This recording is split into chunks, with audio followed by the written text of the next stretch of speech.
और ट्रंप एक बार फिर से पलट गए हैं। व्हाइट हाउस में मीडिया से बात करते हुए उन्होंने कहा कि वो दोबारा ईरान पर हमला कर सकते हैं।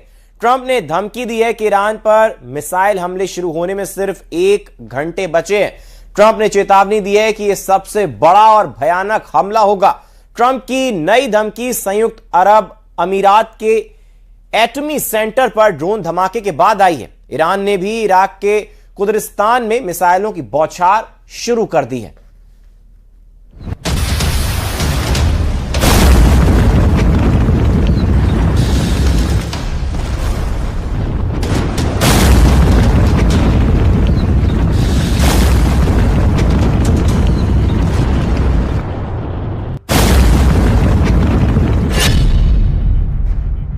अबू धाबी के आसमान में 3 ड्रोन दिखे। 2 ड्रोन को यूएई के डिफेंस सिस्टम ने ढेर कर दिया, लेकिन तीसरा ड्रोन फट गया। यह ड्रोन धमाका बराका परमाणु प्लांट पर हुआ। धमाके के बाद एटमी सेंटर के बिजली जनरेटर में आग लगी। संयुक्त अरब अमीरात के एटमी सेंटर को किसने दहलाया?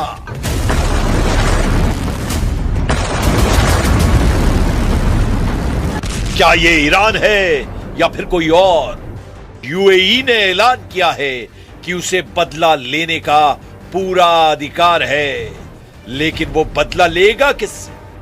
क्योंकि हमला किसने किया है इसकी कोई जानकारी अब तक नहीं दी गई है, मगर शक सिर्फ ईरान पर है, क्योंकि ईरान ने अमेरिका इजराइल के बाद सबसे ज्यादा यूएई को पीटा है।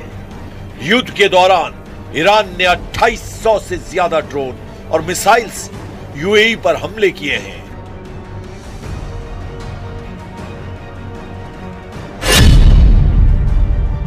ऐसे में सवाल है कि क्या अमेरिका से पहले ईरान ने शुरू कर दिया सेकेंड राउंड युद्ध? सुपर पावर को ओमान सागर में पीटेगा रेवोल्यूशनरी कमांडर रेजाई।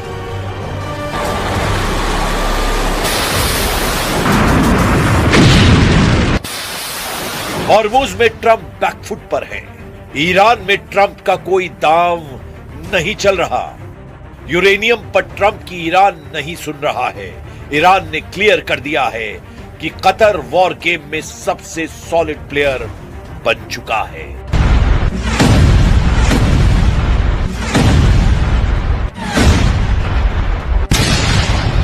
लेकिन होगा वही जो सुप्रीम लीडर मुस्तबा चाहते हैं। ईरान ने अपनी प्लानिंग तेज कर दी है।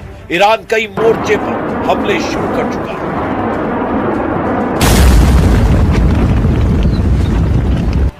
जमीन और समुद्री वॉर जोन में ईरान के रॉकेट फटने लगे हैं। इराक के कुर्दिस्तान में ईरान ने भयानक हमला किया है।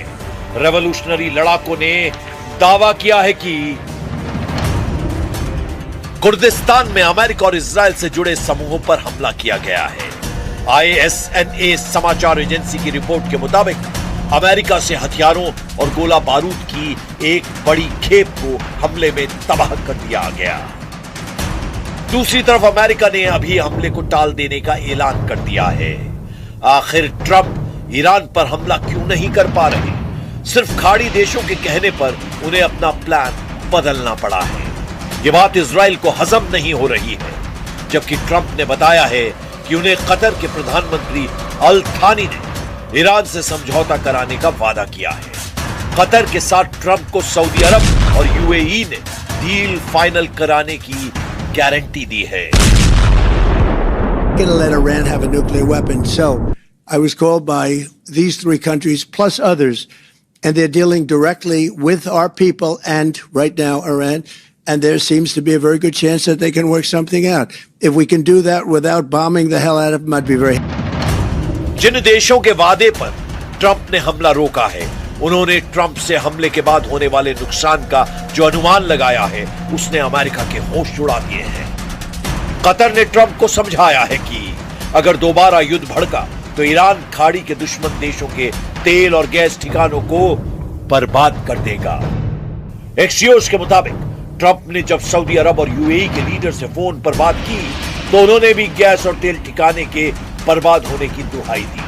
ट्रंप को खाड़ी देशों ने इससे भी खतरनाक हमले से आगाह किया। वो अमेरिका सैन्य अड्डों से जुड़ा है, जिसमें कहा गया है कि ईरान इस बार सभी यूएस बेस को टारगेट पर ले चुका है। ईरान की तरफ से यह साफ कहा गया है कि खाड़ी देशों को वो दुश्मन नहीं मानता, लेकिन अमेरिका इजराइल की मदद करने वालों को बराबर सजा दी जाएगी।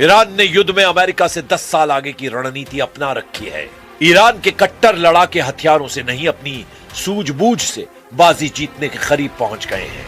ईरान ने ट्रंप को अपनी 5 शर्तें बताई हैं, जिनमें ईरान ने मांग की है लेबनान समेत पूरे क्षेत्र में सैन्य अभियान को अमेरिका खत्म करवाए, ईरान पर लगे प्रतिबंध हटाने, ईरानी जब्त संपत्तियों को जारी करने की मांग की गई है। इसके साथ ही युद्ध में नुकसान का मुआवजा और हॉर्मुज पर ईरान की संप्रभुता की मान्यता की मांग एक बार फिर से दोहराई गई है। ईरान ने अपने ऑफर में पहली बार एटमी प्रोग्राम और यूरेनियम की कोई बात नहीं की है। इसे ही ट्रंप अपनी जीत मान रहे हैं। हालांकि उन्होंने संयुक्त अरब अमीरात से ईरान के आइलैंड पर कब्जा करने को कह दिया है। द टेलीग्राफ की रिपोर्ट के मुताबिक ट्रंप ने यूएई को ईरान युद्ध में सीधे तौर पर शामिल होने के लिए उकसाया है। ट्रंप ईरान के लवान द्वीप पर कब्जा करना चाहते हैं। इस मिशन को पूरा करने के लिए ट्रंप यूएई की सेना का इस्तेमाल करने का मूड बना चुके हैं। लवान आइलैंड फारस की खाड़ी में सबसे अहम रणनीतिक लोकेशन है। ईरान यहां से कच्चे तेल और गैस का बड़े पैमाने पर एक्सपोर्ट करता है। ट्रंप ईरान की एटीएम मशीन कहे जाने वाले आइलैंड पर कब्जा कर रेवोल्यूशनरी लड़ाकों को झटका देने की चाल चल रहे हैं, जबकि मुस्तबा फोर्स ओमान सागर में अमेरिका के खिलाफ जबरदस्त हमलों की तैयारी कर चुकी है। ओमान सागर और अरब सागर के बीच अमेरिकी नौसेना के कम से कम 20 युद्धपोत, जिनमें डिस्ट्रॉयर, स्पोर्ट शिप और मरीन असॉल्ट शिप शामिल हैं, वो ऑपरेट कर रहे हैं। आईआरजीसी के पूर्व कमांडर मोहसिन रिजाई ने अमेरिका को जल्द से जल्द ईरानी बंदरगाहों से नाकेबंदी हटाने की धमकी दी है। कमांडर रिजाई ने कहा है कि ट्रंप ने ब्लॉकेड नहीं हटाया तो ओमान सागर अमेरिकी नेवी की कब्रगाह बन सकता है। मतलब यह है कि हॉर्मुज फ्रंट साइलेंट है तो ओमान फ्रंट एक्टिव है, ईरान फ्रंट साइलेंट है तो इराक फ्रंट एक्टिव है, सीरिया फ्रंट साइलेंट हुआ है तो लेबनान और गजा फ्रंट एक्टिव हो गए हैं। खाड़ी में युद्ध रुका नहीं है, बम बरस रहे हैं, मिसाइलें फट रही हैं, ड्रोन धमाके भी हो रहे हैं। फर्क बस इतना है कि खुल्लम खुल्ला युद्ध की जगह स्ट्राइक की जा रही है, जिससे दुश्मन को कमजोर किया जा सके, क्योंकि अगली लड़ाई बड़ी भीषण है, क्योंकि अगला राउंड सबसे भयानक है।